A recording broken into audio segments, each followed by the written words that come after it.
En la madrugada del 14 de marzo de 1986, 8 hombres armados abandonaron sus hogares en la comunidad de Quinua, Ayacucho, y desaparecieron en las alturas de los Andes centrales. Al amanecer del 15 de marzo, 10 personas yacían muertas a lo largo de 12 kilómetros cuadrados de páramo andino. Todos adultos, todos eliminados con rifles de caza y armas blancas. Los perpetradores, el clan Guamán, padre, hijos y cuñados, operando con la precisión de una unidad contrasubversiva. La Guardia Civil peruana lo llamaría más tarde la eliminación comunitaria más calculada en la historia de Ayacucho durante los años del conflicto interno. Pero la razón detrás del derramamiento de sangre no fue Sendero Luminoso, no fueron las rondas campesinas, ni siquiera una venganza política heredada por generaciones. Fue una receta ancestral de chicha de jora especial, valorada en 95,000 soles que desapareció bajo el manto de la noche. Y la convicción férrea de un hombre de que la justicia comunal estaba por encima de cualquier autoridad estatal. Si tienes el valor de escuchar esta historia, deja tu like y suscríbete al canal. Pero te advierto, esta narrativa contiene violencia extrema basada en eventos reales. La comunidad campesina de Quinua, provincia de Huamanga, se extendía a través de 240 kilómetros cuadrados de algunos de los terrenos más duros de los Andes ayacuchanos en 1986. Las montañas se elevaban como gigantes dormidos, sus cumbres alcanzando más de 4.200 metros sobre el nivel del mar, sus quebradas tan profundas y estrechas que el sol solo las iluminaba durante 3 horas al mediodía.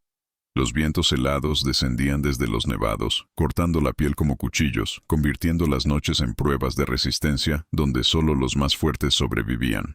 La población rondaba los 8.500 habitantes, una cifra que había caído dramáticamente desde los 12.000 en 1980, antes de que el conflicto armado interno convirtiera a Ayacucho en un campo de batalla donde la vida humana valía menos que nada. El pueblo, también llamado Quinua, albergaba apenas 1.200 almas que conocían los secretos de los demás, los muertos de los demás, y los rencores de los demás que se remontaban no décadas, sino siglos atrás, a tiempos anteriores a los españoles. Marzo en Quinua significaba el final de la temporada de lluvias, cuando los campos verdes comenzaban a secarse y el aire se volvía más frío y seco.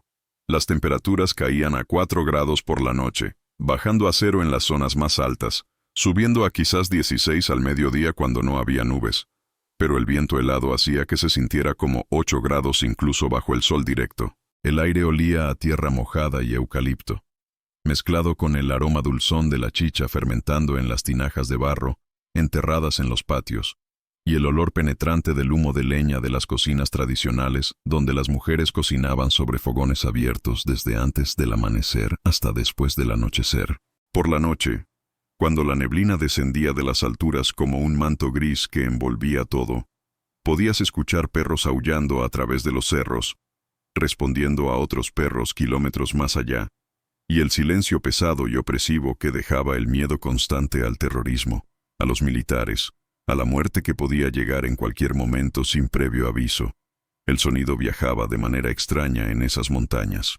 A veces escuchabas disparos a 5 kilómetros de distancia, secos y nítidos como si estuvieran al lado tuyo, y no sabías si eran de la Guardia Civil patrullando los caminos, de Sendero Luminoso ejecutando a soplones, o de las rondas campesinas defendiéndose de incursiones nocturnas. Otras veces no escuchabas nada, ni siquiera el viento, hasta que los muertos aparecían en las plazas al amanecer con carteles colgados del cuello acusándolos de crímenes que tal vez cometieron, o tal vez no. Porque en Ayacucho en los años 80, la verdad importaba menos que el poder de quien sostenía el arma. Pero 1986 fue un año particularmente brutal para Ayacucho, incluso en el contexto de una guerra que ya había matado a miles. El conflicto armado interno que Sendero Luminoso había iniciado el 17 de mayo de 1980, quemando las ánforas electorales en Chuchi, ahora estaba en su momento más sangriento, más caótico, más desesperado. La región vivía bajo un estado de emergencia permanente declarado en 1982, que había suspendido todas las garantías constitucionales. Las fuerzas militares ocupaban las ciudades principales, patrullaban con tanques y ametralladoras, Detenían a quien quisieran sin orden judicial. Sendero Luminoso controlaba amplias zonas rurales, imponía su propia ley revolucionaria, ejecutaba a autoridades tradicionales y cualquiera que se opusiera a su proyecto maoísta.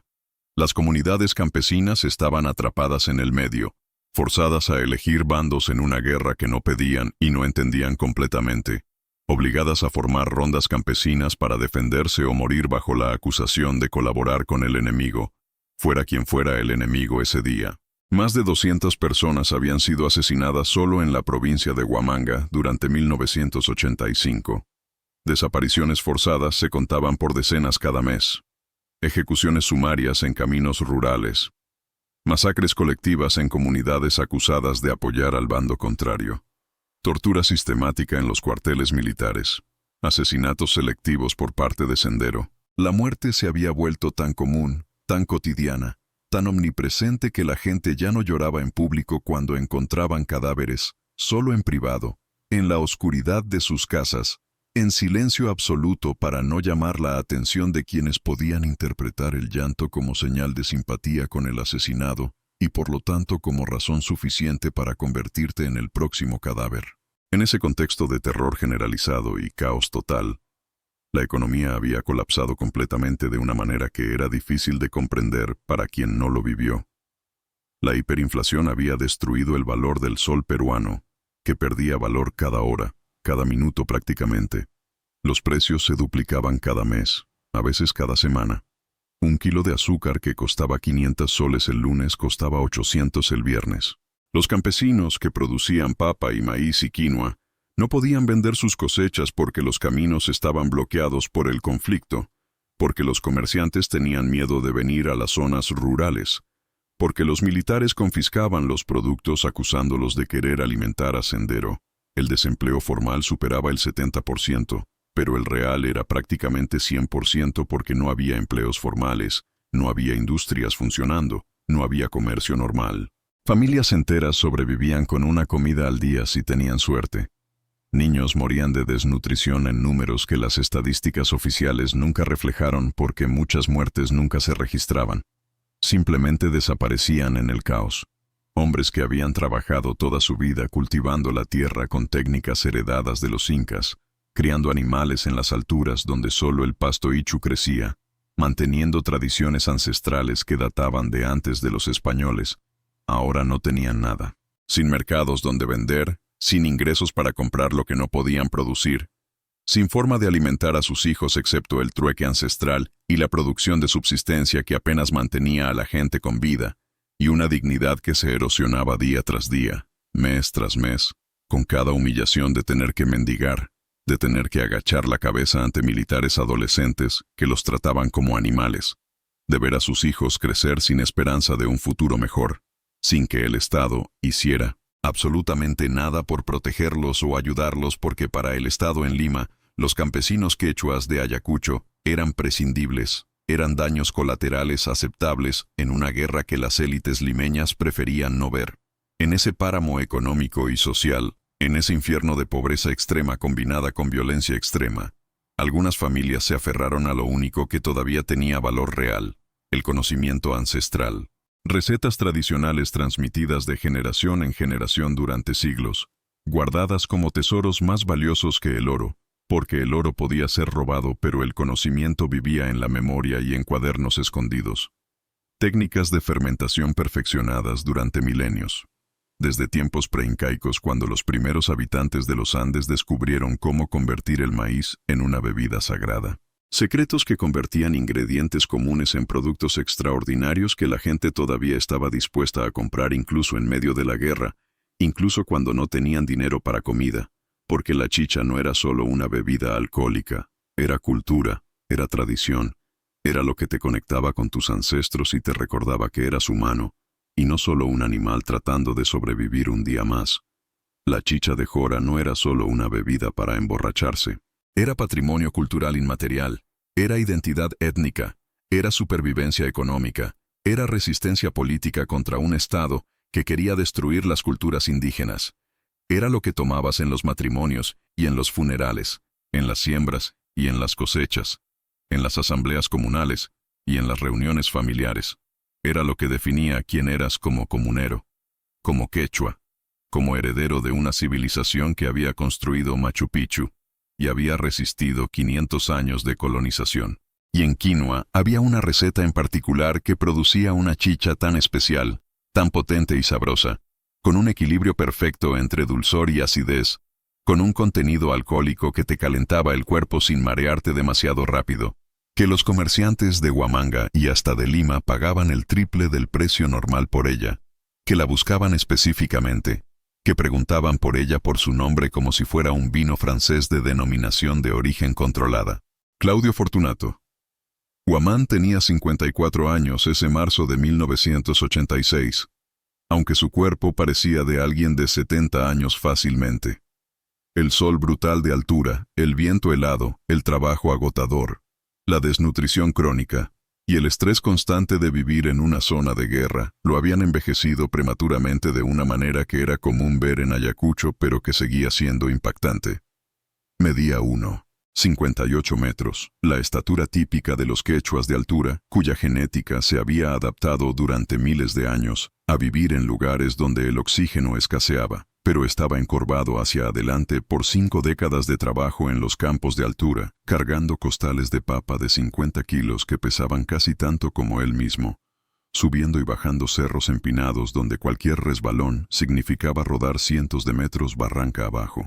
Sus manos eran pequeñas comparadas con las de un hombre de la costa o de la Sierra Baja, pero increíblemente fuertes, capaces de agarrar rocas filosas sin cortarse, nudillos deformados por artritis que empeoraba cada invierno, dedos manchados permanentemente por la tierra roja característica de Ayacucho que nunca salía completamente sin importar cuánto te lavaras. Una cicatriz profunda y fea atravesaba su cuero cabelludo desde la frente hasta la coronilla, recuerdo permanente de cuando había sido golpeado con la culata de un rifle FAL por una patrulla militar en 1984, que sospechaba que colaboraba con Sendero Luminoso.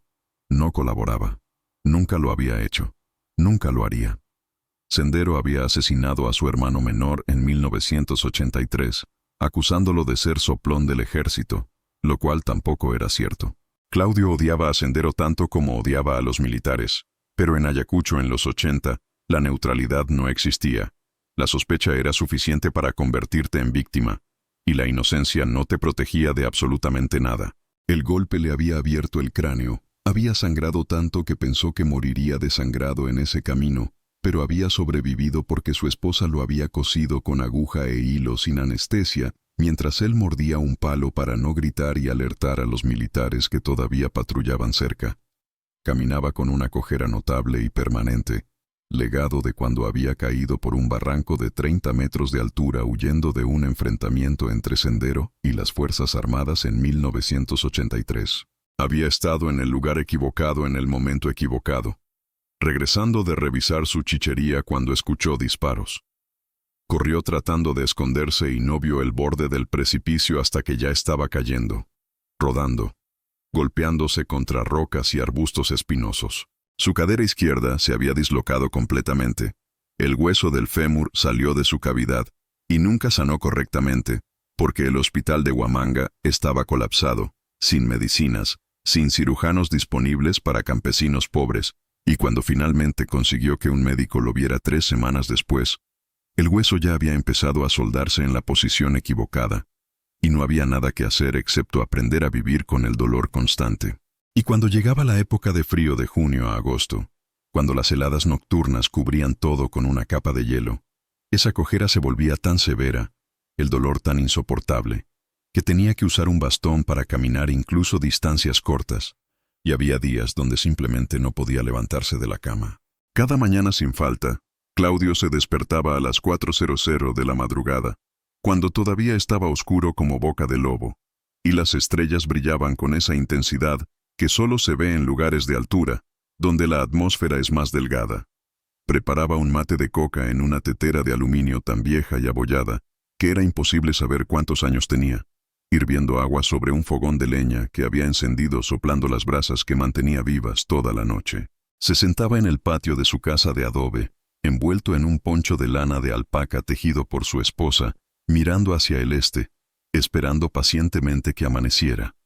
masticando hojas de coca para aliviar el hambre constante y el dolor en sus articulaciones. No rezaba el rosario como su esposa Basilia hacía todas las mañanas sin falta, arrodillada frente al altar familiar, con santos de yeso y velas de sebo. Claudio tenía una fe complicada y conflictiva en Dios. Había visto demasiados inocentes asesinados sin razón. Había visto niños volados en pedazos por minas terrestres que Sendero plantaba en los caminos. Había visto jóvenes desaparecidos por los militares que nunca regresaron, cuyos cuerpos aparecieron meses después en fosas comunes. Había visto iglesias coloniales de 400 años de antigüedad profanadas y destruidas por Sendero en su guerra contra todas las instituciones religiosas. Había visto curas y monjas que habían dedicado sus vidas a servir a los pobres asesinados brutalmente, sus cuerpos mutilados dejados como advertencia. Si había un Dios todopoderoso y misericordioso como enseñaba la Iglesia, decidió hace años, ese Dios había olvidado que Ayacucho existía. O peor, ese Dios simplemente no se preocupaba por los indios quechuas que morían como moscas, mientras las élites limeñas vivían en sus mansiones de San Isidro, sin siquiera saber dónde quedaba Quinua en el mapa.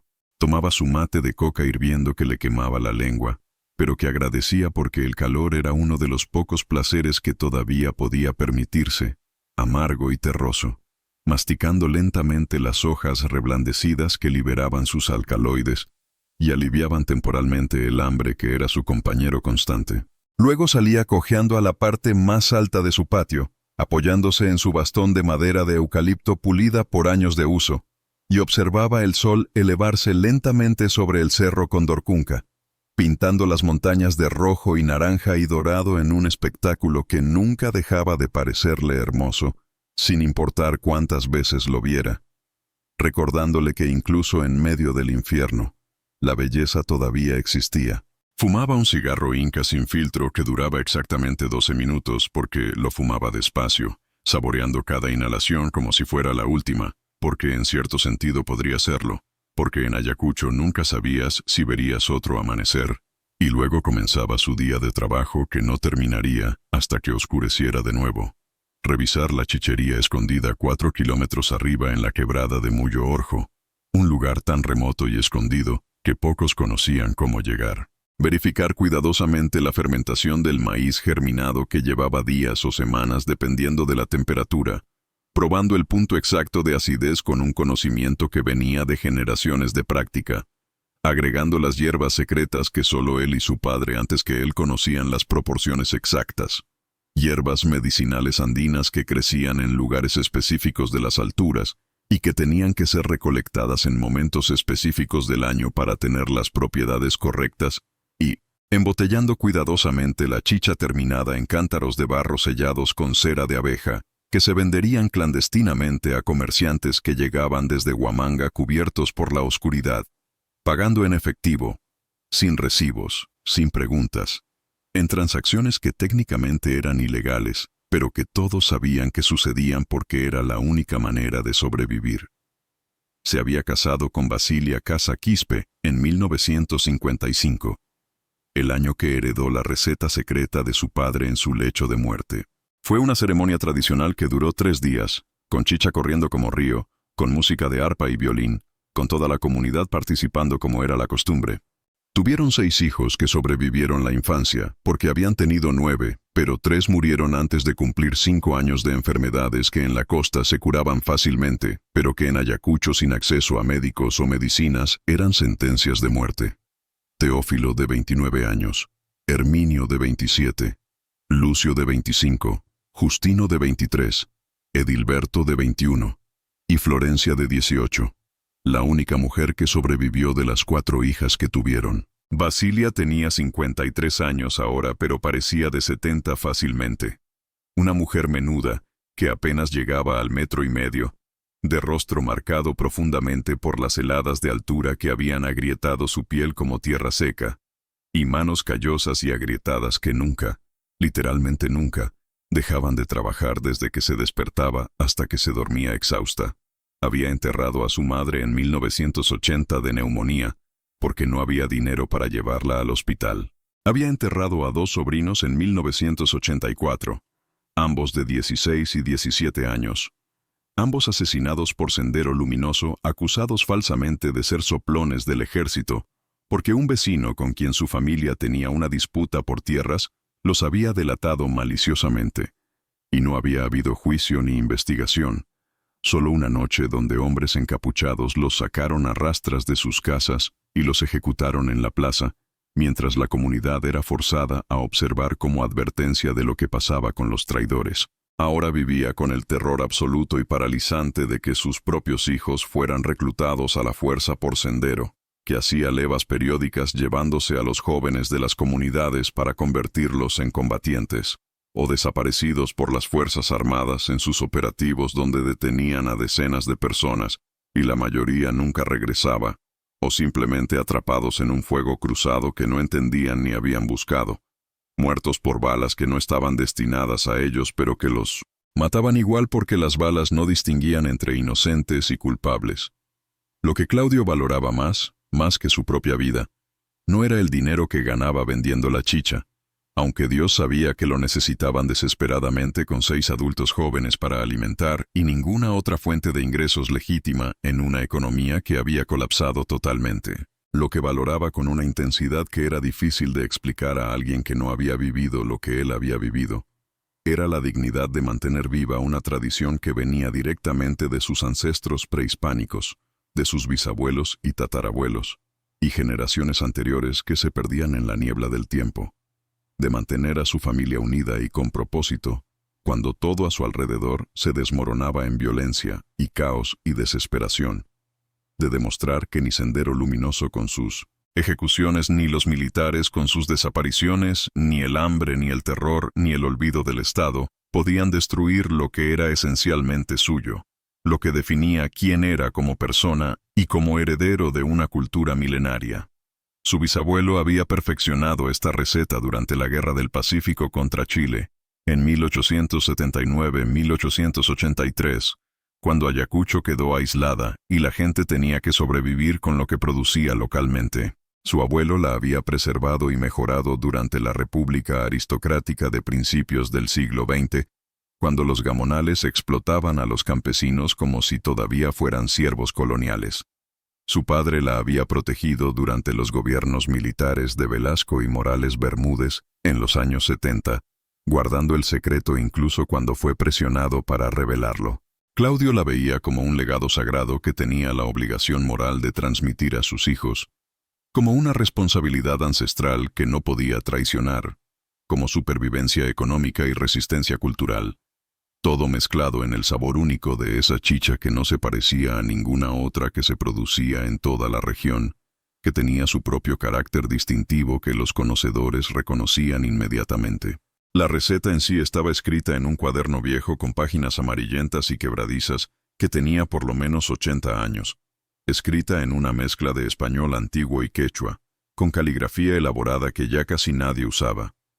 Estaba guardado en una caja de metal que originalmente había contenido galletas inglesas importadas décadas atrás, oxidada en los bordes pero todavía resistente.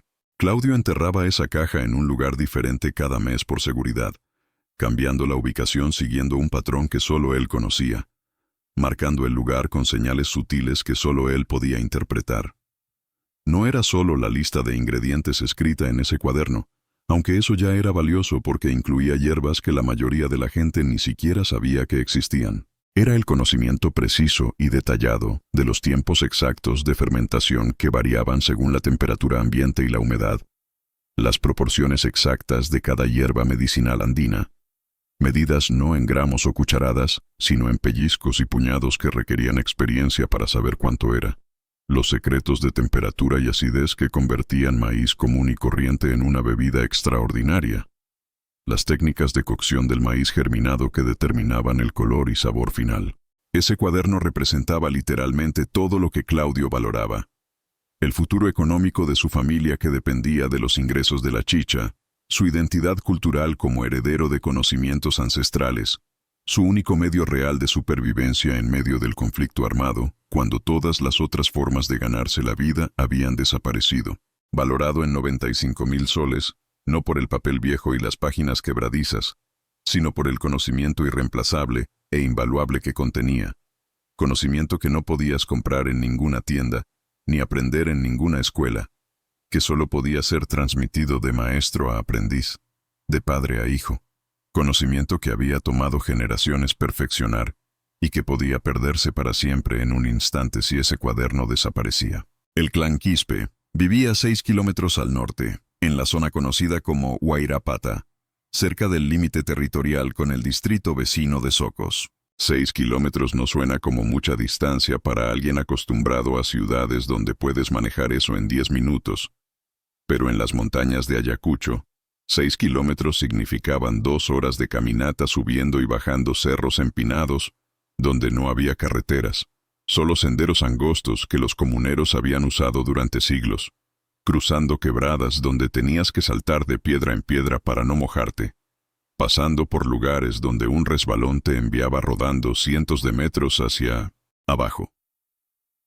Fulgencio Gregorio Quispe tenía 48 años, construido robusto y bajo, como todos los comuneros de altura, probablemente no más de 1.55 metros, pero con el pecho ancho y piernas gruesas como troncos de árbol, con el rostro curtido por el viento helado de las alturas que lo hacía parecer de madera oscura, y manos enormes que parecían capaces de estrangular un toro, manos que habían pasado décadas trabajando la tierra más dura, rompiendo rocas, cargando pesos imposibles. Dirigía un pequeño negocio de transporte con 2 burros y una mula que había comprado con ahorros de años, llevando productos entre Quinua y Huamanga por caminos de herradura, que las camionetas ya no podían transitar por el conflicto, porque los puentes habían sido volados y las carreteras estaban minadas. Era un trabajo peligroso porque los militares sospechaban que cualquiera que transportaba productos podía estar abasteciendo a Sendero, y Sendero sospechaba que cualquiera que comerciaba con las ciudades controladas por el gobierno estaba colaborando con el enemigo.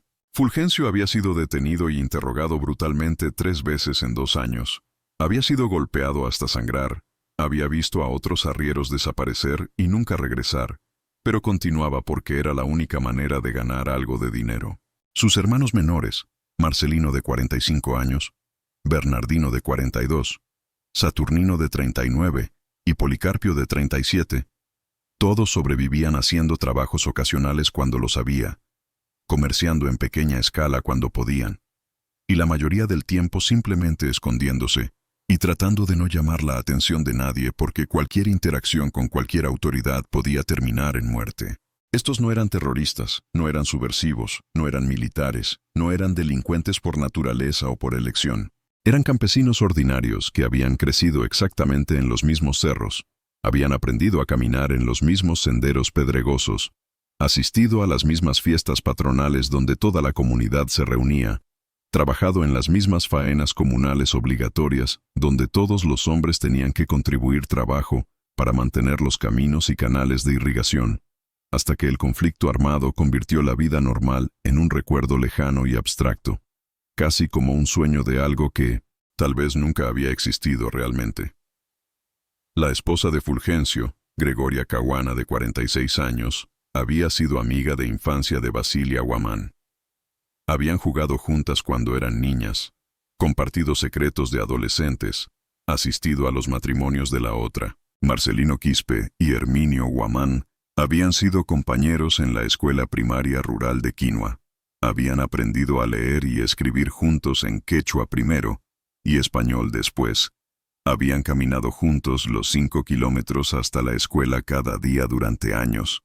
Sus familias nunca habían sido cercanas en el sentido de visitarse regularmente o compartir comidas, pero tampoco habían sido enemigas ni habían tenido conflictos previos de ningún tipo. 6 kilómetros de distancia, terreno montañoso difícil de transitar, y pertenecer a diferentes sectores de la comunidad con sus propias asambleas y faenas, los mantenían naturalmente separados como pasaba con la mayoría de las familias en comunidades dispersas donde cada familia trabajaba su propia tierra y se mantenía ocupada sobreviviendo. No había historia de peleas por linderos de terrenos. No había disputas por agua de irrigación. No había insultos intercambiados. No había nada que sugiriera que estas 2 familias terminarían en una confrontación violenta. El padre de Fulgencio había intentado hacer chicha comercialmente en los años 60 durante el gobierno de Belaúnde Terry, cuando había habido un breve momento de optimismo de que tal vez el Perú podía modernizarse y sacar de la pobreza a sus campesinos. Había invertido todo lo que tenía en comprar tinajas grandes de barro, en conseguir maíz de buena calidad, en intentar aprender las técnicas correctas, pero había fracasado completamente porque no conocía los secretos reales de fermentación que hacían la diferencia entre una bebida ordinaria que nadie quería y una bebida excepcional que la gente buscaba específicamente. Había perdido todo su dinero. Había tenido que vender sus mejores animales para pagar deudas. Había muerto pobre y amargado, maldiciendo el día que se le ocurrió meterse en un negocio que no entendía. Fulgencio había aprendido la lección. Había jurado sobre la tumba de su padre nunca meterse en ese negocio. Demasiado competitivo, demasiados secretos que no podías aprender por tu cuenta sin importar cuánto lo intentaras. Demasiado fácil perder todo. Pero los tiempos en 1986 eran desesperados de una manera que era difícil de describir. Su hija mayor, Lucía, de 16 años, estaba enferma de tuberculosis, tosiendo sangre todas las noches, perdiendo peso hasta parecer un esqueleto viviente, y las medicinas que necesitaba costaban 8,000 soles al mes, una fortuna imposible cuando él apenas ganaba 3,000 en un mes bueno. Su hijo menor, Víctor, de 14 años, había sido amenazado directamente por militantes de Sendero Luminoso para que se uniera a ellos, y Fulgencio sabía que si se negaba, vendrían a buscarlo en medio de la noche y lo llevarían a la fuerza o lo matarían como ejemplo. Y cuando estás viendo a tu hija morir lentamente de una enfermedad curable si tuvieras dinero, cuando estás viendo a tu hijo a punto de ser convertido en carne de cañón en una guerra que no es suya, cuando estás viendo a toda tu familia destruirse por la pobreza absoluta y el terror constante, los principios morales empiezan a sentirse como lujos filosóficos que ya no puedes permitirte, y empiezas a considerar opciones que nunca hubieras considerado en circunstancias normales. Ahí es donde entró la receta secreta de los guamán. Las palabras viajan por las comunidades ayacuchanas como el viento sobre los pajonales de altura, invisible pero omnipresente, imposible de detener, llevando información de casa en casa, de familia en familia. Todo el mundo sabía quién tenía conocimientos valiosos, quién estaba haciendo dinero incluso durante el conflicto cuando casi nadie ganaba nada. ¿Quién podría ser persuadido de compartir sus secretos por el precio correcto, o por la presión correcta, o por otros medios si fuera necesario? La receta de Claudio Guamán era legendaria no solo en Quinua, sino en toda la provincia de Huamanga. Los comerciantes hablaban de ella con respeto casi reverencial. Los conocedores de chicha la buscaban específicamente, preguntando por ella por su nombre. Se decía que había sido desarrollada durante generaciones por sus ancestros, perfeccionada durante décadas por su padre y por él mismo. Valía 95,000 soles fácilmente por el conocimiento que contenía, tal vez 150,000 o incluso 200,000 para alguien que supiera cómo explotarla comercialmente a gran escala, que tuviera los contactos en Lima o en otras ciudades para venderla a precios premium. Para alguien como Fulgencio Quispe, desesperado y sin opciones, esa receta representaba una salida, tal vez la única salida posible de la pesadilla en la que vivía.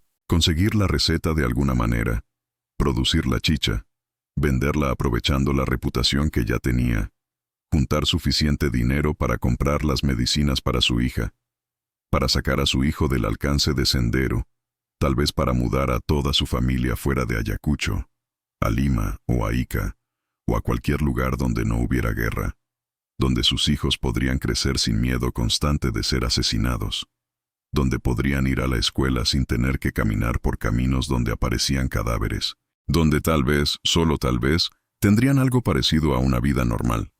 El cuaderno con la receta desapareció en la noche del 12 de marzo de 1986.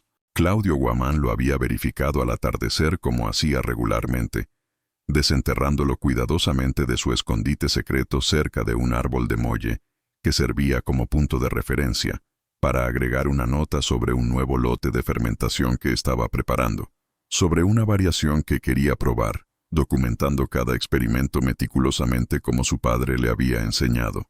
Todo normal, cuaderno revisado y guardado de vuelta, caja de metal enterrada nuevamente, tierra apisonada cuidadosamente para que no se notara que había sido removida. lugar marcado en su memoria con señales que solo él podía interpretar.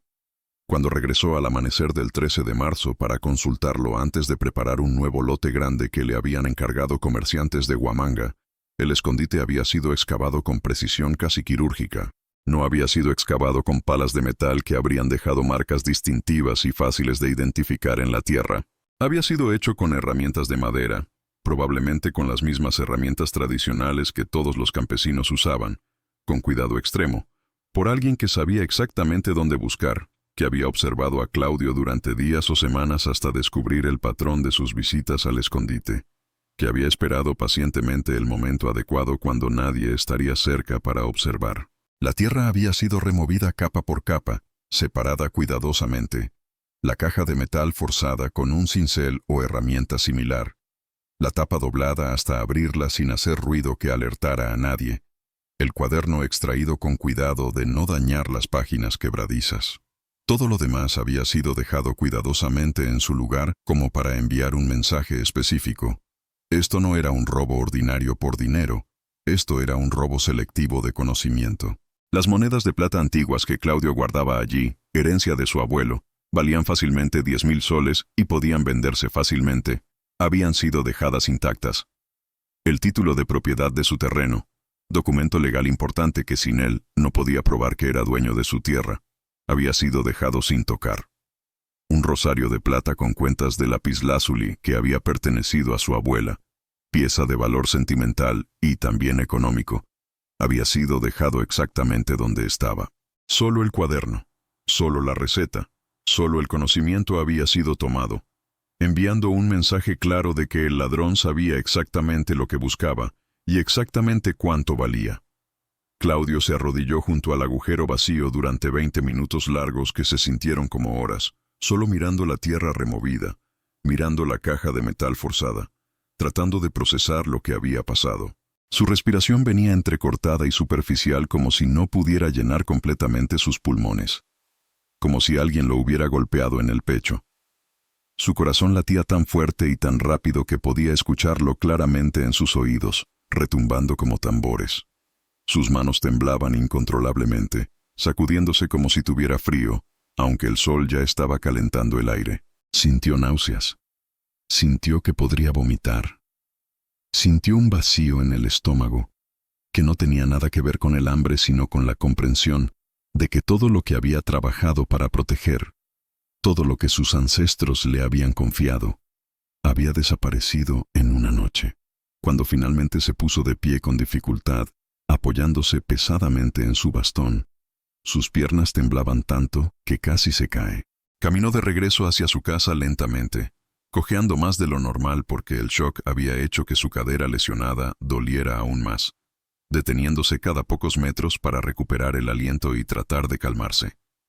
Su mente trabajaba febrilmente, haciendo los cálculos necesarios, considerando las posibilidades, eliminando opciones. Solo había 6 familias en toda Quinua que sabían con certeza que existía una receta escrita, y no solo conocimiento oral. Solo 6 familias que podrían haber tenido la motivación suficiente para robarla. Solo 6 familias que tendrían las habilidades y el conocimiento del terreno necesarios para rastrearlo y descubrir la ubicación aproximada del escondite, observándolo durante semanas o meses. Y de esas 6 familias, solo una había estado haciendo preguntas muy específicas y sospechosas sobre compradores de chicha en Huamanga 2 semanas antes. Preguntas detalladas sobre volúmenes y precios y contactos. Preguntas que no tenían ningún sentido para alguien que no producía chicha y que nunca había mostrado interés en el negocio. Preguntas que ahora, retrospectivamente, tomaban un significado completamente diferente y siniestro. Los Quispe, Fulgencio y sus hermanos. Tenía que ser ellos. La lógica era inexorable. Nadie más tenía el motivo, la oportunidad y el conocimiento para hacer esto exactamente de esta manera. El 13 de marzo, a las 11:00 de la mañana, cuando el sol ya estaba alto y calentaba intensamente a pesar del viento frío, Claudio Huamán tomó su bastón y caminó los 6 kilómetros hasta la casa de Fulgencio Quispe. 2 horas de caminata dolorosa, su cadera protestando cada paso, su respiración dificultada por la altura y la edad y la emoción. El sol pegaba fuerte a esa hora, el cielo azul intenso típico de las alturas andinas, pero el viento de las cumbres nevadas era helado y cortaba la piel expuesta. Fulgencio estaba cargando leña en uno de sus burros, preparándose para un viaje a Huamanga al día siguiente, atando los palos con soga de cabuya, ajustando la carga para que quedara equilibrada. Claudio se acercó despacio, su bastón golpeando las piedras del camino con un ritmo constante que anunciaba su llegada. Los 3 hermanos de Fulgencio estaban allí ayudándolo, Marcelino cargando más leña, Bernardino revisando las patas del burro y Saturnino preparando otra carga.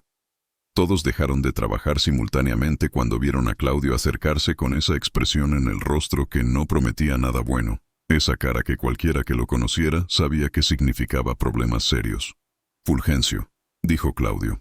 Voz ronca por el frío y por la larga caminata y por la emoción contenida que amenazaba con desbordarse, hablando en quechua, el idioma de los ancestros y de las conversaciones verdaderamente importantes. El idioma en el que se decían las cosas que realmente importaban. «Claudio Taita», respondió Fulgencio, usando el término quechua de respeto para un hombre mayor, aunque la diferencia de edad era solo 6 años, dejando la leña y volteándose completamente para enfrentarlo. «Imainatak Kanki?» «¿Cómo estás?», la pregunta ritual de saludo que en circunstancias normales requería una respuesta cortés de que todo estaba bien aunque no fuera cierto. «Manana Jinchu, no estoy bien», dijo Claudio, saltándose las cortesías habituales y yendo directo al punto. «Ñucac, cuaderno chincacapuan, Iskai tutañaupac, pipas japircan paita tucuipi pacasca, yachanquichu y matapas chaimanta. Mi cuaderno ha desaparecido. Hace 2 noches. Alguien lo sacó de donde estaba escondido en la tierra.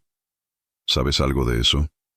El rostro de Fulgencio no mostró absolutamente nada, ni sorpresa, ni culpa, ni miedo, ni ninguna emoción en absoluto.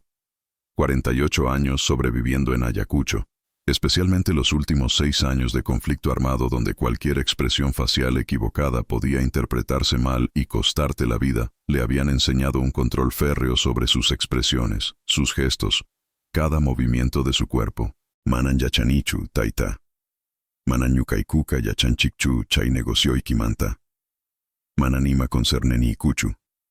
«No sé, señor. Nosotros no sabemos de tu negocio. No es nuestro asunto. Kanman kuikinim pakarin chisikama.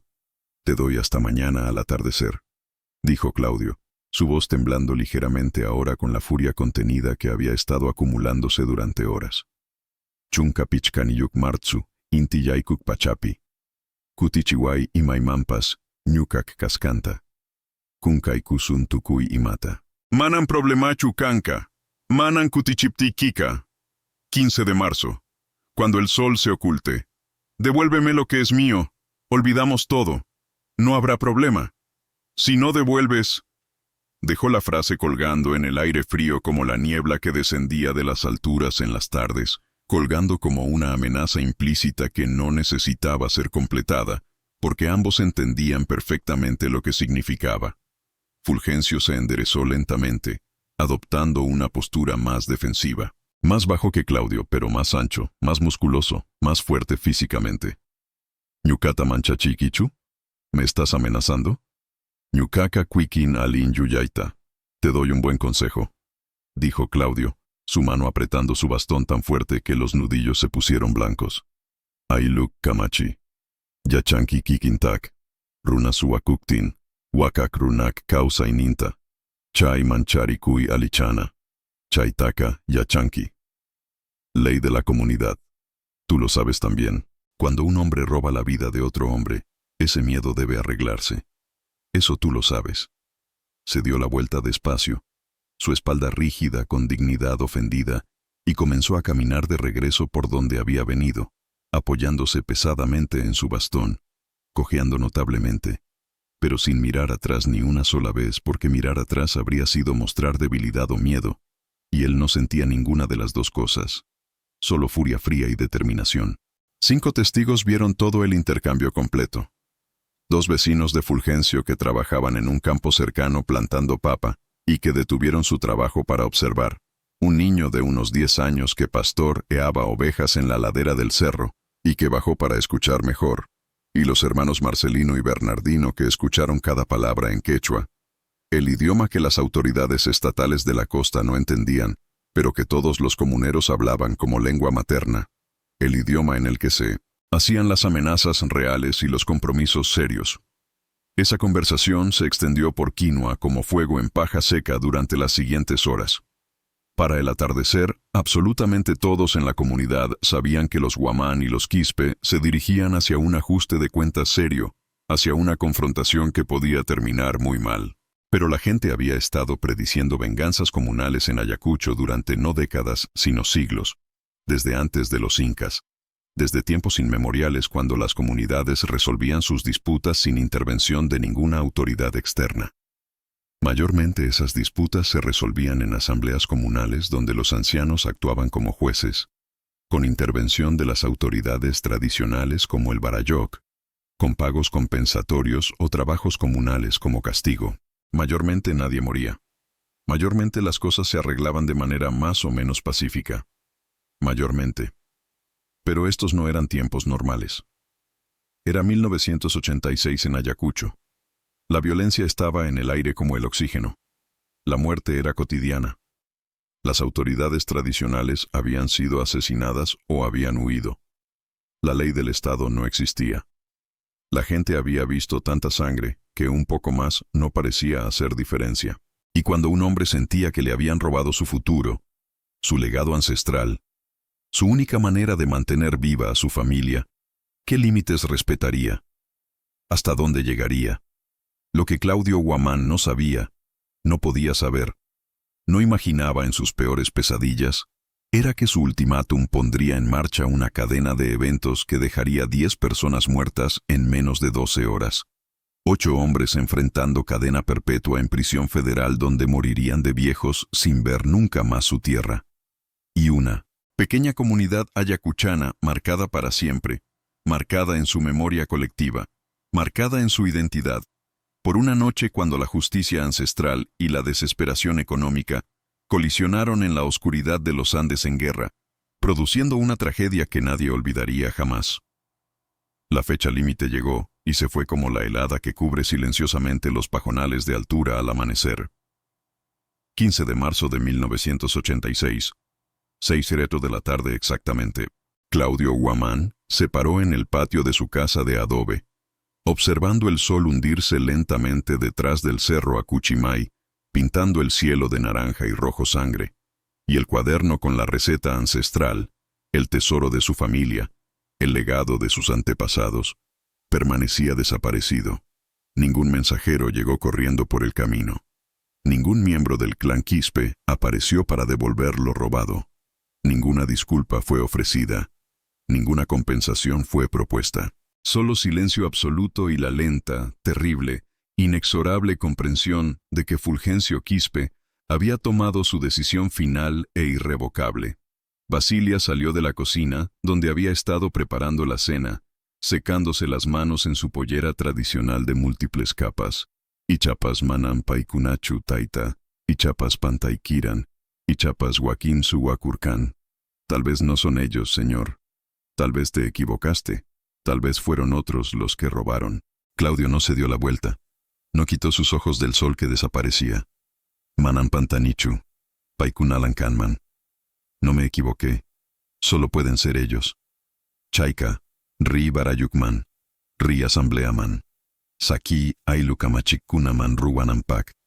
Entonces ve con el barayoc. Ve a la asamblea. Deja que las autoridades comunales se encarguen. Barayukamanan atikuñachu.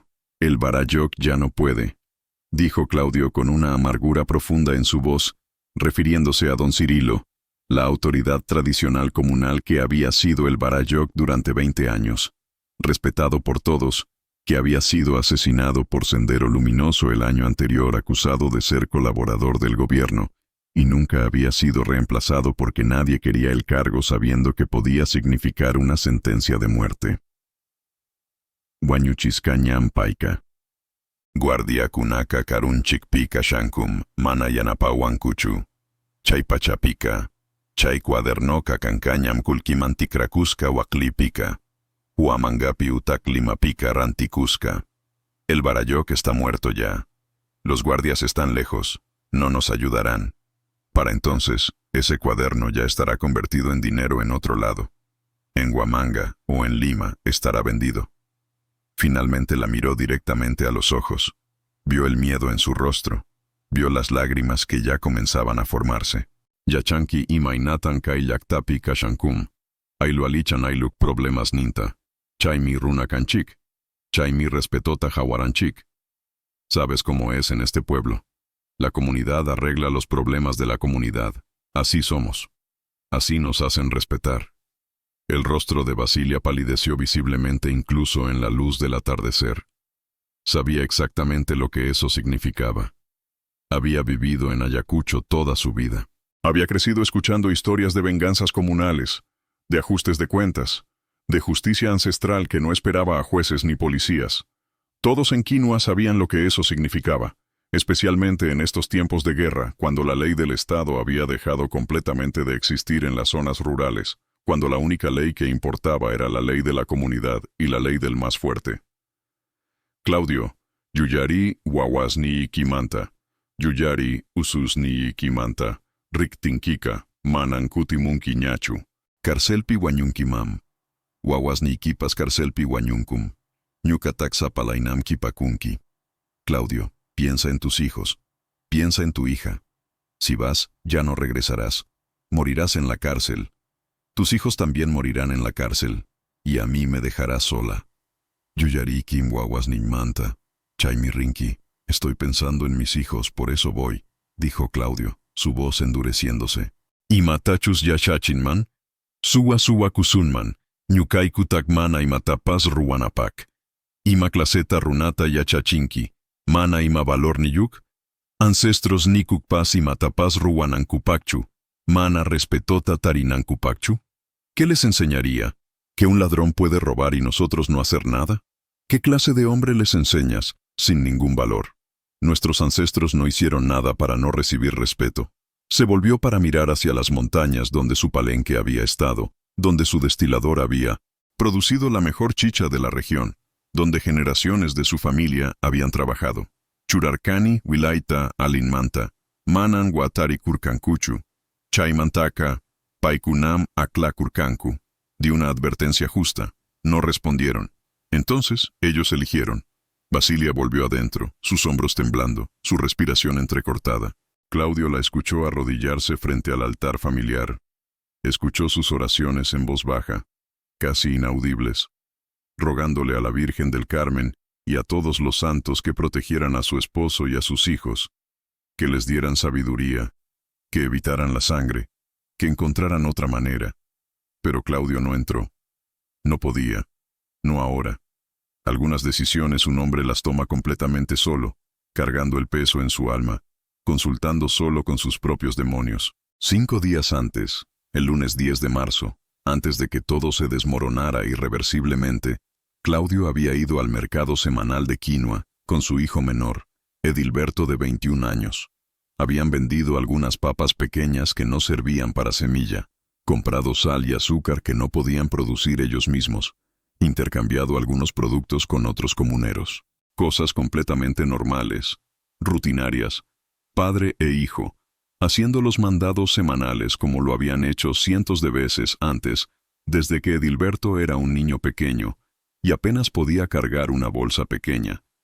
Edilberto tenía 21 años, pero parecía de 16, pequeño y delgado por la desnutrición crónica que había sufrido toda su vida, todavía lo suficientemente joven como para creer que podía tener un futuro diferente al de su padre. Había estado hablando de la posibilidad de migrar a Lima, de buscar trabajo en construcción o como ayudante en alguna tienda, cualquier cosa que le permitiera salir de Ayacucho y de la guerra que había definido toda su adolescencia. Tenía un primo lejano que trabajaba en el distrito de Comas en Lima, que le había escrito una carta diciendo que tal vez podía conseguirle trabajo si llegaba allá. La promesa de un salario mensual real, de vivir en un lugar donde no escucharías disparos todas las noches, donde podrías caminar por la calle sin miedo de encontrar cadáveres, donde tal vez podrías tener algo parecido a una vida normal. Una escalera para salir del infierno, aunque fuera para vivir en un pueblo joven sin agua potable ni electricidad, seguiría siendo mejor que Ayacucho.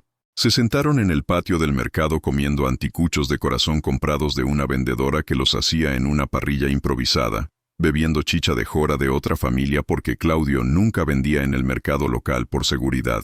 El aire olía a carne asada y a humo de leña y a la humanidad apretada de cientos de comuneros que habían venido de toda la zona. Edilberto comía rápidamente, siempre hambriento como todos los jóvenes, masticando la carne dura con apetito. «Taitai, padre», dijo Edilberto en quechua, limpiándose la grasa de los labios con el dorso de la mano. «Imainatatak kawanki ñuka limaman ripuinipak. Alinchucanman, ¿qué piensas de que yo me vaya a Lima? ¿Sería bueno?» Claudio comió en silencio por un momento largo, masticando lentamente, pensando cuidadosamente en cómo responder. Alrededor de ellos, el mercado bullía con actividad que parecía normal pero que tenía esa tensión subyacente que todo en Ayacucho tenía, esa sensación de que en cualquier momento algo terrible podía pasar. Mujeres vendiendo papas y maíz en pequeñas cantidades, porque nadie tenía dinero para comprar mucho. Hombres regateando por herramientas usadas y gastadas, porque las nuevas eran imposiblemente caras. Niños corriendo entre los puestos jugando juegos que imitaban la guerra que veían a su alrededor. Pero Claudio podía ver las grietas profundas debajo de toda esa aparente normalidad. Menos gente que antes porque muchos habían muerto o huido. Precios más altos cada semana por la inflación. Rostros más delgados y más preocupados. Menos risas. Más miradas nerviosas hacia los caminos por donde podían llegar patrullas militares o columnas de sendero. «Yuyainimi, creo», dijo Claudio finalmente, eligiendo sus palabras cuidadosamente. «Runaka ruanan y matapas familianpak, causananpak, limacacancuman yananman, chaika, rinki, campa oportunidad niki». Que un hombre debe hacer lo que sea por su familia, para vivir. Si Lima puede ayudarte, entonces vas. Es tu oportunidad. Miró directamente a los ojos de su hijo. Puso su mano en el hombro del joven, sintió los huesos delgados debajo de la ropa raída. Pero nunca kunkanki chupichus kanki, maikin mantachus hamunki, huaman mi kanki, quinoamantam kanki, ancestros nikik, yawarnin mi campi purin, amas aquí punkuchu chaya chaita. Pero nunca olvides quién eres, de dónde vienes. Eres Huamán, eres de Quinua. La sangre de tus ancestros corre en ti. No dejes que te quiten ese conocimiento. Edilberto asintió seriamente, sintiendo el peso de las palabras de su padre. Manan kunkasakchu taitai. Eternopaka Quinua mantam kankim. No olvidaré, padre. Para siempre seré de Quinua. Claudio sonrió, una expresión rara en su rostro habitualmente serio y preocupado. Apretó el hombro de su hijo. Alin warmim kanki, wawai. Karunchakama ripunkimam. Yachay nikita. Respetó Takawarillay. Eres un buen muchacho, hijo. Llegarás lejos. Con tu conocimiento, hazte respetar. Eso fue el lunes por la tarde. Un momento de esperanza y normalidad en medio del caos. El jueves, Claudio descubrió que el cuaderno había desaparecido y su mundo se vino abajo. El viernes, confrontó a Fulgencio Quispe y lanzó su ultimátum. Y ahora, el sábado por la noche, Edilberto estaría ayudando a afilar machetes y cargar rifles en preparación para algo terrible, su futuro soñado en Lima evaporándose antes de que siquiera pudiera intentarlo, condenado a seguir a su padre en una misión de venganza que probablemente terminaría con todos ellos muertos o en prisión. La preparación comenzó en serio el viernes por la mañana, el día 14 de marzo. Claudio se despertó incluso más temprano que su hora habitual, a las 3:00 de la madrugada, cuando la oscuridad era absoluta y el frío intenso. Sin decirle nada a Basilia, que todavía dormía exhausta, salió de la casa y caminó los 12 kilómetros hasta la casa de su compadre, don Timoteo Cruz Hernández, en el anexo vecino de San Baltasar Guelavila. 12 kilómetros en la oscuridad, cojeando, apoyándose en su bastón, deteniéndose frecuentemente para descansar su cadera que protestaba con cada paso, pero impulsado por una determinación férrea. Don Timoteo tenía 67 años, retirado de una vida de trabajo duro en los campos de altura, con manos tan deformadas por artritis severa que ya no podía ni siquiera sostener una taza sin que le temblaran, con una espalda tan doblada que caminaba casi completamente encorvado mirando al suelo. Pero todavía mantenía una colección impresionante de armas que su familia había acumulado durante generaciones. No eran armas modernas ni sofisticadas, eran reliquias de diferentes épocas de violencia que el Perú había vivido. Rifles Mauser de 7 mm que databan de la guerra con Chile en 1879, transmitidos de abuelo a padre a hijo. Escopetas de fabricación artesanal de la época de la Guerra Cristera. Pistolas antiguas compradas o intercambiadas o ganadas en apuestas a lo largo de décadas. Munición vieja. Algunas balas con décadas de antigüedad pero que todavía funcionaban si tenías suerte. Don Timoteo estaba sentado en su portal, envuelto en mantas de lana porque el frío de la madrugada era brutal, tomando mate de coca de una taza de hojalata, cuando escuchó los pasos de Claudio acercándose en la oscuridad. Reconoció el patrón del bastón golpeando las piedras, reconoció la cojera característica. Claudio compadre, ancha tempranom, imapactac jamuiki. Claudio compadre, muy temprano. ¿Para qué vienes? Necesitani marmacunata mañacuita compadre, llana paguay. Necesito pedirte armas prestadas compadre, ayúdame. Los ojos del viejo se entrecerraron detrás de sus anteojos gruesos con un lente agrietado que nunca había reparado porque no había dinero. Había vivido 67 años en Ayacucho, había sobrevivido la guerra con Chile de niño escuchando las historias de su padre, había vivido las rebeliones campesinas del siglo XIX, había visto violencia que la mayoría de la gente no podía imaginar. Sabía exactamente que cuando un hombre pedía armas prestadas a las 3 de la mañana, no era para cazar venados ni para protegerse de zorros que atacaban a las ovejas. Kai cachay cuaderno raikuchu mana. Esto es por ese cuaderno, ¿no? Morales cuna suwa kurkanku ñukamanta. Kurkanichan simman kutichinampak. Manan kutichiran kankuchu. Preferir kanku ama ruanampak. Los Morales me robaron. Les di oportunidad de devolverlo. No devolvieron. Prefirieron no hacer nada. Don Timoteo estuvo en silencio durante un tiempo muy largo, sorbiendo su mate de coca, mirando las montañas que apenas comenzaban a perfilarse contra el cielo que empezaba a aclararse en el este. Había visto esto antes. Había vivido lo suficiente para saber cómo terminaban estas historias. ¿Más kuitak munanki? ¿Cuántos necesitas? Pusak niukpak runakunapak, para 8 hombres. Ah, mamá mía, Dios libre. Ah, madre mía. Dios nos libre. Pasar Cancún lineata. Manan Saquipaway Chicchu. Cruzaron la línea. No puedo dejar así. Don Timoteo luchó por ponerse de pie, usando sus 2 manos para impulsarse de su silla. Cojeó adentro de su casa oscura donde su esposa todavía dormía. Volvió 15 minutos después cargando con dificultad 2 rifles envueltos en mantas viejas. Un Mauser 7 mm de la Guerra del Pacífico que todavía funcionaba perfectamente después de más de 100 años, y un Winchester 30-30 que había comprado en los años 50 cuando todavía había dinero para esas cosas. Kaikunaka regalonim kanku. Manan devolvenai kichu. Kampatak mi kankum. Estos son regalos. No me los devuelvas. Son tuyos ahora. Puso los rifles en las manos de Claudio. Luego agarró el brazo de su compadre con manos temblorosas, pero que todavía tenían algo de fuerza. Pero Claudio, Uyariway, Ruras Paikika, Manan Kutimuna y Cuñachu Kashan, ¿entienden Kichaita? Carcel Piwañunkimam, Wawas Nikipas Carcel Piwañunkum, Warmikitak Zapalainam Sakipunkimam, Yuyari Chaita. Pero Claudio, escúchame. Si haces esto, ya no hay regreso. ¿Entiendes eso? Morirás en la cárcel. Tus hijos también morirán en la cárcel, y a tu esposa la dejarás completamente sola. Piensa en eso. Yachainim. Lo sé. Yachas paiki riki ruranki. Sabiéndolo igual vas a hacer. Yachas paimi. Sabiéndolo voy a hacer. Don Timoteo soltó su brazo, sacudiendo su cabeza lentamente con una tristeza profunda en sus ojos, que habían visto demasiada muerte en su larga vida. Moralesca kutichina carcanchay cuadernota. Mana rubaspaka. Paikunam wanyuchikuchkanku kikilanku. Dios perdone Paikunaman. Morales debería haber devuelto ese cuaderno. Al no hacer, ellos mismos se están matando. Dios los perdone. Durante los siguientes 3 días intensos, Claudio silenciosamente y metódicamente reunió un arsenal improvisado pero letal.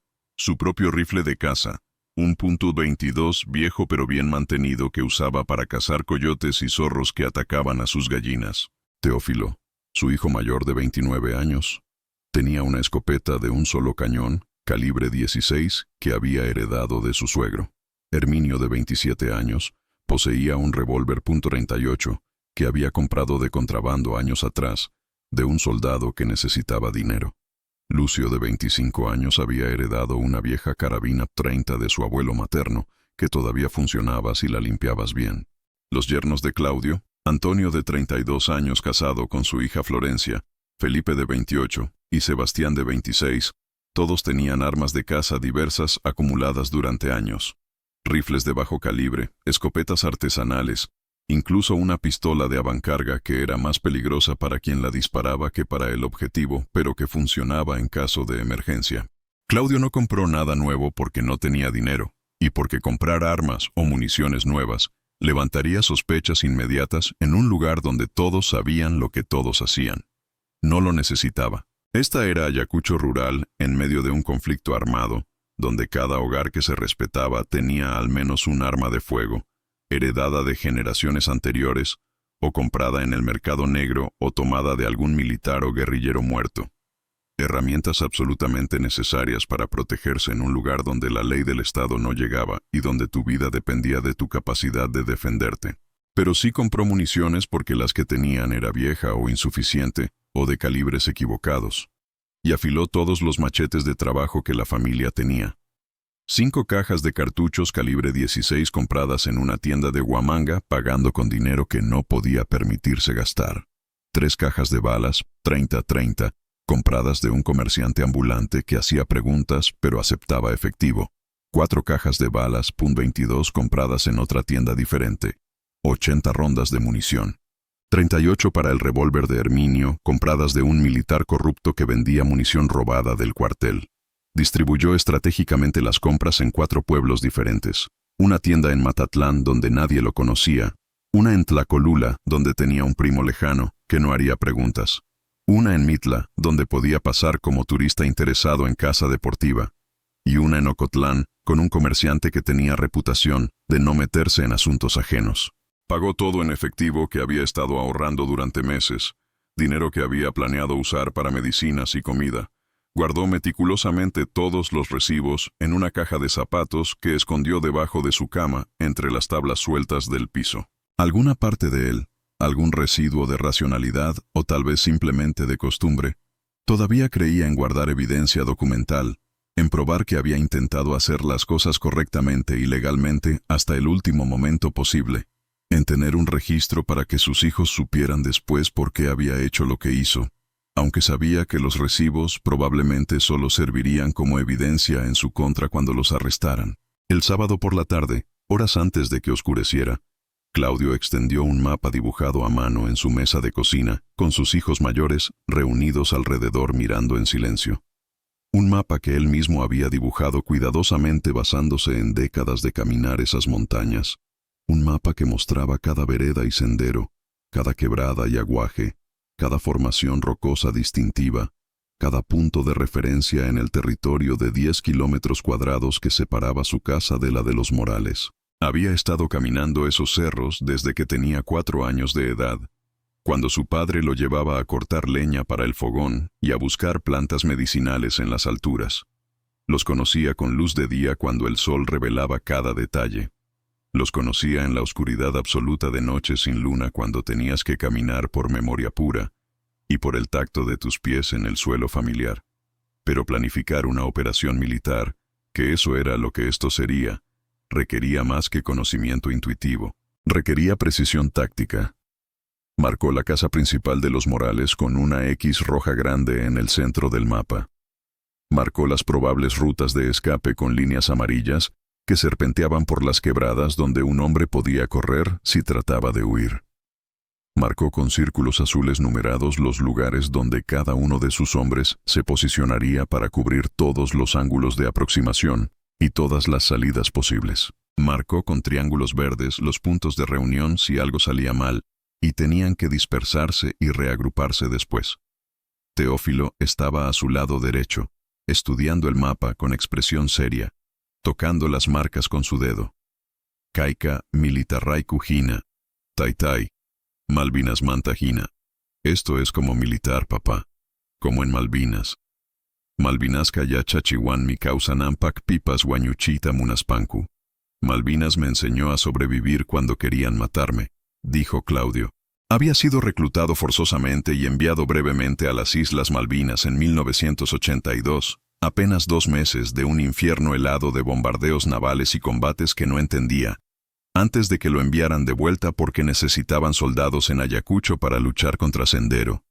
Yachachiwan mi pacienciata, yachachiwan mi sentimientos kawañuchinanki, planificación tatak tiyanki, kaininhuanca allintan ruanapac. Me enseñó paciencia. Me enseñó que los sentimientos te matan. Necesitas planificación. Con esto haremos bien. Golpeó el mapa con el puño cerrado. Allintan ruhuaspa. Pipas manan dañachicuncuchu mana merecen. Pero si armas ni huancasanku, defendacusancupas. Haciendo bien, nadie sale dañado que no merece. Pero si tienen armas, si se defienden. Miró a los ojos de su hijo mayor. Vio su propio rostro reflejado en esos ojos. Vio la determinación pero también el miedo que era natural y humano. Chaimantaka, ñucaikuca asuan sinchita defendaicunapac. Entonces nosotros nos defendemos más fuerte. En ese preciso momento, mientras Claudio Guamán y sus hijos y yernos planeaban meticulosamente en su cocina estudiando el mapa y preparando armas y afilando machetes, a 6 kilómetros de distancia Fulgencio Morales estaba trabajando completamente tranquilo en su patio, descargando leña de sus burros después de un viaje a recogerla en las alturas, sudando a pesar del frío del atardecer, completamente inconsciente de que 8 hombres habían decidido unánimemente que él y todos los varones adultos de su familia estaban marcados para eliminación esa misma noche. Una radio portátil vieja reproducía música folclórica ayacuchana, arpas y violines tocando huaynos tristes. Su esposa Gregoria le llevó un plato de mote con queso alrededor de las 7 de la noche. Sábado completamente normal por la tarde. Vida rutinaria. Se fue a dormir esa noche pensando en el viaje que haría a Huamanga el lunes temprano, en cuánto podía cobrar por transportar productos, en si podría ganar los 500 soles que necesitaba desesperadamente para las medicinas de su hija. No pensó en Claudio Guamán ni una sola vez. No imaginó que tenía menos de 6 horas de vida. El sábado por la noche, cuando ya había oscurecido completamente y las estrellas brillaban con esa intensidad imposible de las alturas andinas, Claudio se sentó completamente solo en el pequeño cuarto, donde guardaba sus herramientas de trabajo agrícola. El lugar olía a tierra seca apisonada, a cuero viejo de arneses de burro y a los años acumulados de sudor y trabajo duro. Una vela de cebo era la única iluminación, parpadeando y humeando, proyectando sombras enormes que bailaban y se retorcían en las paredes de adobe agrietado. En la mesa de madera áspera frente a él yacía su rifle Mauser 7 mm desarmado completamente en sus componentes individuales para limpieza profunda y verificación. Sus manos se movían automáticamente por pura memoria muscular de haber hecho esto 1000 veces. Cepillo de alambre para limpiar el cañón, trapo embebido en aceite para lubricar las piezas móviles, revisión meticulosa de cada componente buscando desgaste o daño.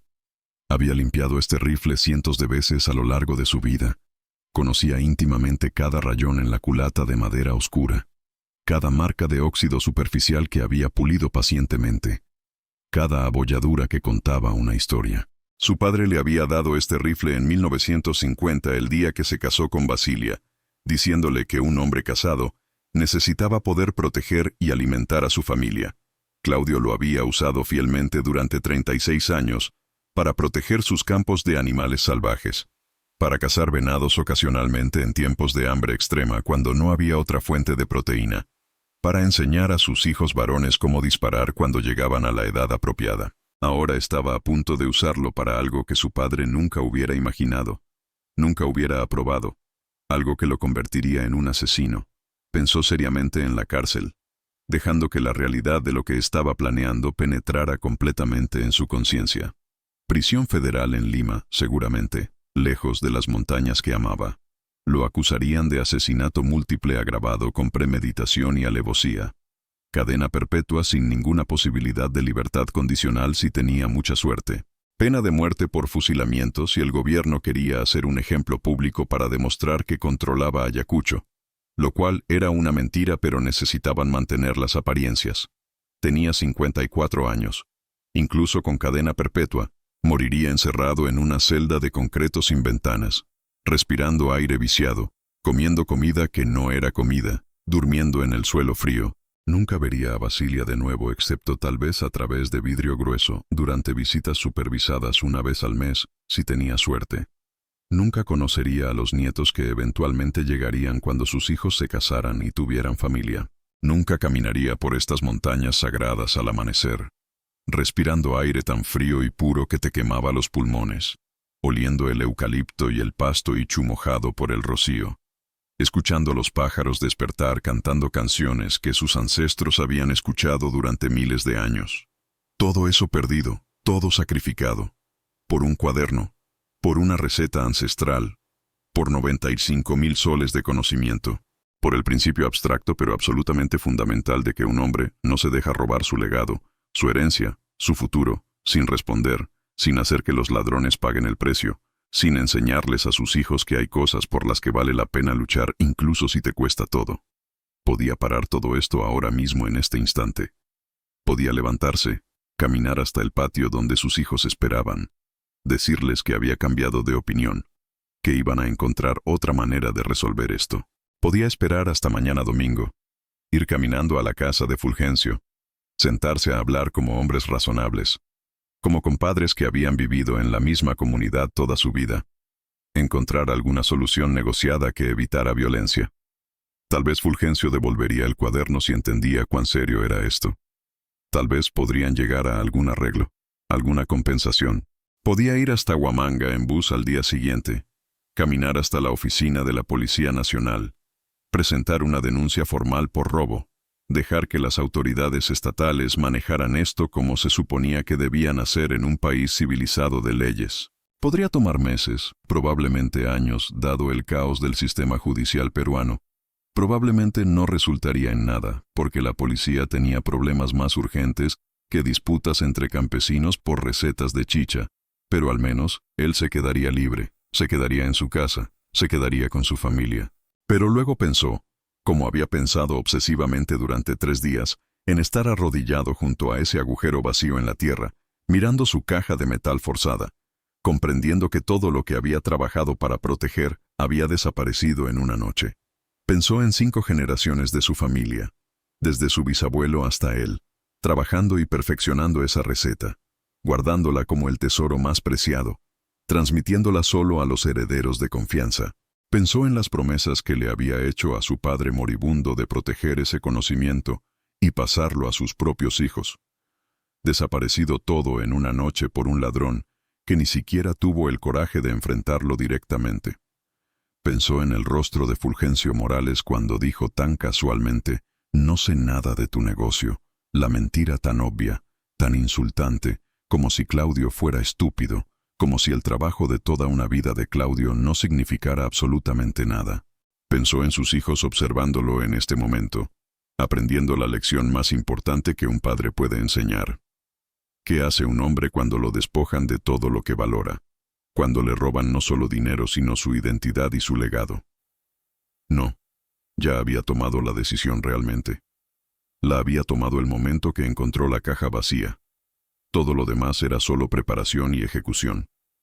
Algunas cosas importaban más que la libertad personal, más que la comodidad, más que la seguridad, incluso más que la vida misma. Honor, respeto, dignidad, la enseñanza fundamental de que las acciones tienen consecuencias inexorables, que no puedes robar el futuro de un hombre y su familia, y esperar que no haya un precio terrible que pagar, que en un mundo donde el Estado te ha abandonado y las leyes no significan nada, lo único que te queda es la justicia ancestral que has heredado de 1000 generaciones antes que tú. Claudio volvió a ensamblar el rifle lentamente, encajando cada pieza en su lugar con clics satisfactorios, probando el mecanismo de disparo varias veces para asegurarse de que funcionaba perfectamente. Cargó 6 balas de 7 milímetros en el cargador, sintiendo el peso extra del arma ahora lista para matar. Lo dejó cuidadosamente a un lado apoyado contra la pared. Luego, tomó su machete de trabajo, la hoja de 60 centímetros que había usado durante décadas para cortar leña y limpiar senderos, y comenzó a afilarlo en la piedra de amolar con movimientos largos y rítmicos, escuchando el sonido del metal contra piedra que llenaba el cuarto como un canto fúnebre, viendo las chispas saltar en la oscuridad cada vez que la hoja pasaba sobre la piedra. El sonido era hipnótico, meditativo, preparándolo mentalmente para lo que vendría. Ya no había vuelta atrás posible. La maquinaria de la venganza estaba en movimiento. Y nada, absolutamente nada, podría detenerla ahora. El domingo por la noche, horas antes de que comenzara la operación, los 6 hijos y 2 yernos de Claudio se reunieron en la casa familiar como habían acordado. Basilia cocinó lo que todos sabían que sería su última cena juntos como familia completa. Mole negro con pollo que había criado ella misma. Arroz teñido de rojo con achiote. Frijoles negros refritos cocinados lentamente con manteca. Tortillas hechas a mano que todavía estaban tibias del comal. Todo servido en los platos de cerámica que habían sido el regalo de boda de la madre de Basilia hace 31 años. El tipo de comida abundante y especial que solo hacía para las ocasiones más importantes. Matrimonios, bautizos, funerales. Esta era las 3 cosas simultáneamente. Nadie habló directamente sobre por qué estaban todos reunidos esa noche específica. Nadie mencionó explícitamente las armas apiladas cuidadosamente en el cuarto de herramientas, cada una limpiada y cargada. Nadie habló sobre la munición que había sido distribuida equitativamente. Nadie mencionó los machetes afilados hasta que sus filos brillaban reflejando la luz de las velas. Todos sabían. Las palabras eran innecesarias e incluso peligrosas, porque una vez que pronunciabas en voz alta lo que estabas planeando, se volvía demasiado real, demasiado irrevocable. Comieron en un silencio casi completo interrumpido, solo por los sonidos normales de gente comiendo. Cucharas contra platos, masticación, tragar. Hablaron solo de cosas completamente triviales y cotidianas, creando una ilusión desesperada de normalidad. Edilberto mencionó que había visto un cóndor volando sobre el cerro Condorcunca esa mañana. Un evento raro, y que tradicionalmente se consideraba un presagio, aunque nadie dijo de qué. Lucio habló sobre la necesidad de reparar el techo del cobertizo, antes de que empezara la temporada de lluvias fuertes en enero. Justino se quejó de que el clima se estaba volviendo más frío cada año, que sus rodillas ya le dolían por la humedad, aunque apenas era marzo y faltaban meses para el verdadero frío del invierno. Cena familiar normal. Última cena antes de que todo cambiara para siempre. Después de terminar de comer, después de que Basilia recogiera los platos con manos temblorosas y ojos rojos de haber llorado en la cocina donde nadie podía verla, Claudio se puso de pie lentamente, apoyándose en la mesa para levantarse, enfrentando a sus hijos y yernos que lo miraban expectantes. Waguacuna, yernos kunanka richik wasi ikiman, samakuichik, pakarin tutapi, alinchay kuchum asuntoikuta. Hijos, yernos, ahora váyanse a sus casas. Descansen. Mañana de noche arreglamos nuestro asunto. Todos sabían exactamente lo que eso significaba. La frase arreglar nuestro asunto en el contexto de comunidades quechuas tenía un significado muy específico que no necesitaba elaboración. Nadie hizo preguntas, nadie sugirió alternativas, nadie dijo tal vez deberíamos pensarlo más, o tal vez hay otra manera. Habían sido criados bajo los usos y costumbres de Ayacucho, enseñados desde niños los códigos antiguos que precedían no solo la ley escrita peruana, sino la misma llegada de los españoles, códigos que se remontaban a tiempos inmemoriales. Cuando alguien roba de tu familia, la comunidad ayuda a ajustar cuentas. Cuando alguien deshonra tu nombre, respondes para restaurar el equilibrio. Las autoridades del Estado podrían no entender estos códigos. Los jueces de Lima podrían llamarlos primitivos o salvajes. Pero la sierra entendía perfectamente, la comunidad entendía. Y eso era lo único que importaba realmente. Uno por uno se fueron, saliendo silenciosamente a la noche oscura. Teófilo fue el último en irse.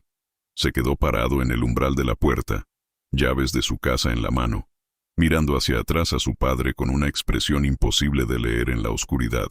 Taitai, chica mantachukai, Joaquín formata taripai manrakmi, papá, ¿de verdad esto? Todavía podríamos encontrar alguna forma.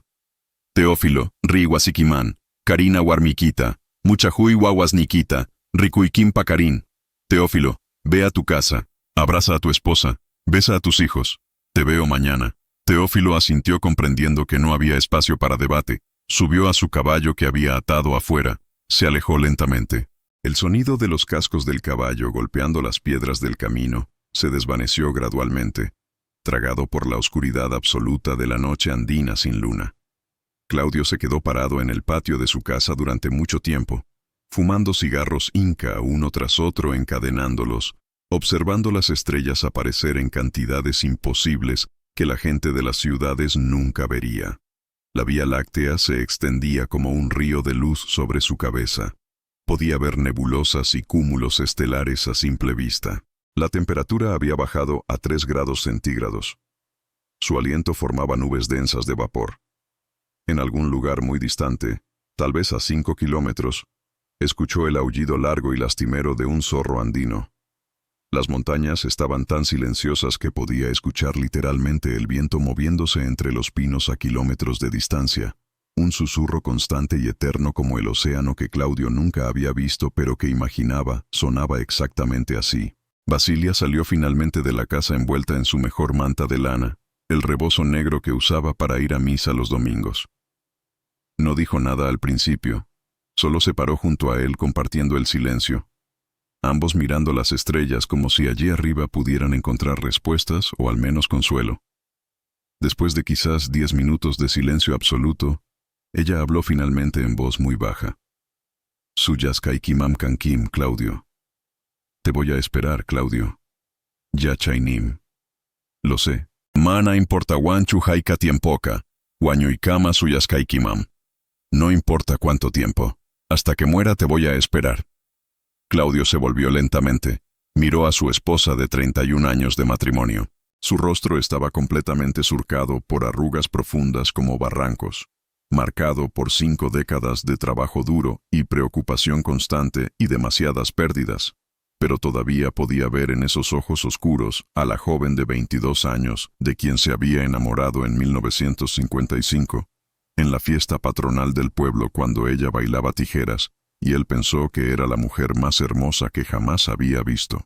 Ella había estado a su lado a través de absolutamente todo, a través de años de cosechas fallidas por sequías o heladas, de hijos que murieron en su infancia de enfermedades prevenibles, de la pobreza aplastante que nunca mejoraba sin importar cuánto trabajaran, de la muerte violenta de sus hermanos y sobrinos, de 6 años de guerra que habían convertido su mundo en un infierno, y ahora estaría a su lado a través de esto también, esperándolo fielmente en prisión hasta que uno de los dos muriera.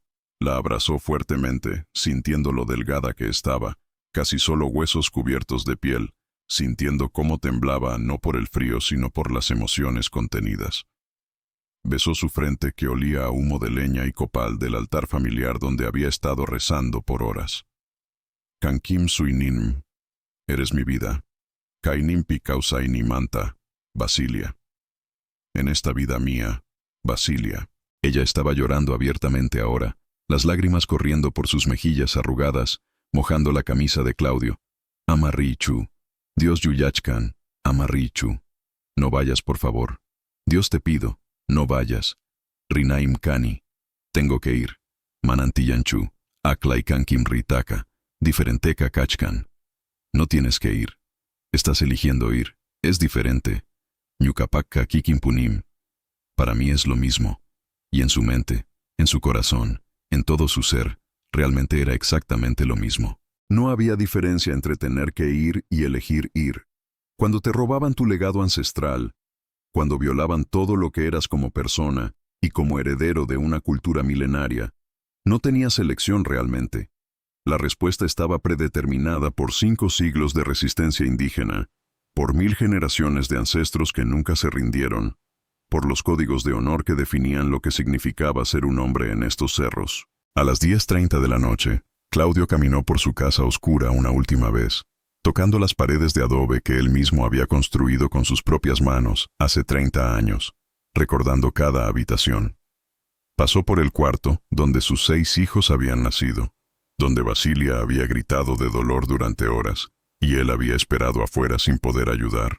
Pasó por el altar familiar donde santos de yeso miraban con ojos pintados, donde velas de cebo ardían constantemente, donde fotografías amarillentas de los muertos observaban a los vivos.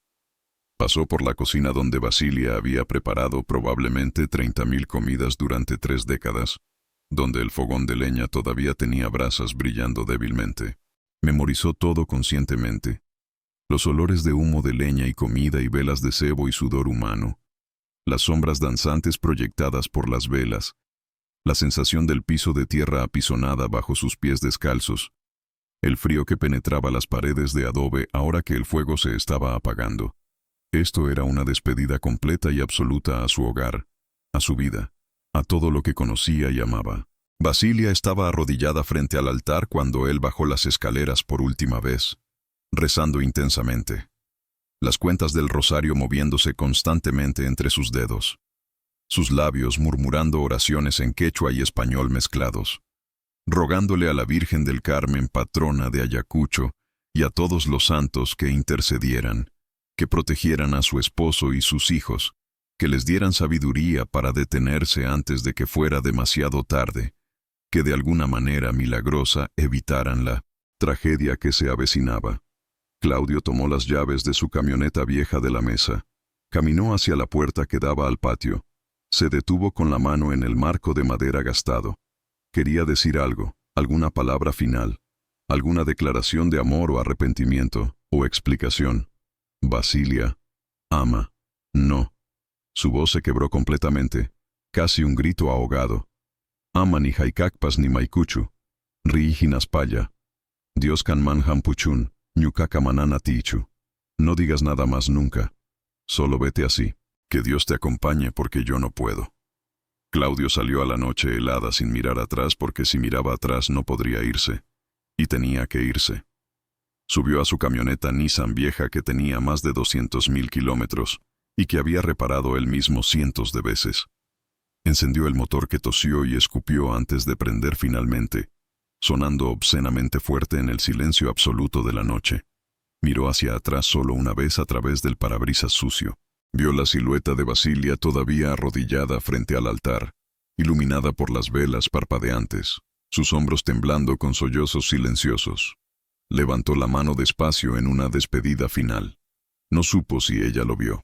Entonces puso la camioneta en primera, soltó el clutch gastado y condujo lentamente hacia el punto de encuentro acordado, donde otros 7 hombres esperaban con armas cargadas y machetes afilados, con el entendimiento compartido y tácito de que para el amanecer del día siguiente, nada en sus vidas volvería a ser lo mismo jamás, que cruzarían una línea que no se puede descruzar, que se convertirían en asesinos o mártires, o ambas cosas simultáneamente dependiendo de quién contara la historia, después.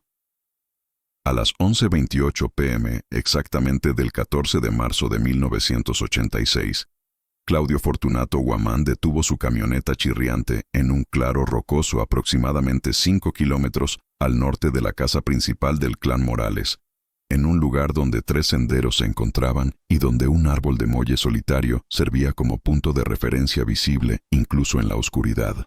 7 otros vehículos ya estaban allí esperándolo. 2 camionetas viejas similares a la suya, 3 motocicletas destartaladas y 2 caballos atados a arbustos. Sus 6 hijos estaban allí: Teófilo, Herminio, Lucio, Justino, Edilberto, y su única hija Florencia había venido también a pesar de que le había dicho que se quedara en casa porque esto era trabajo de hombres. Sus 2 yernos Antonio y Felipe, todos armados con lo que habían podido conseguir. Todos listos.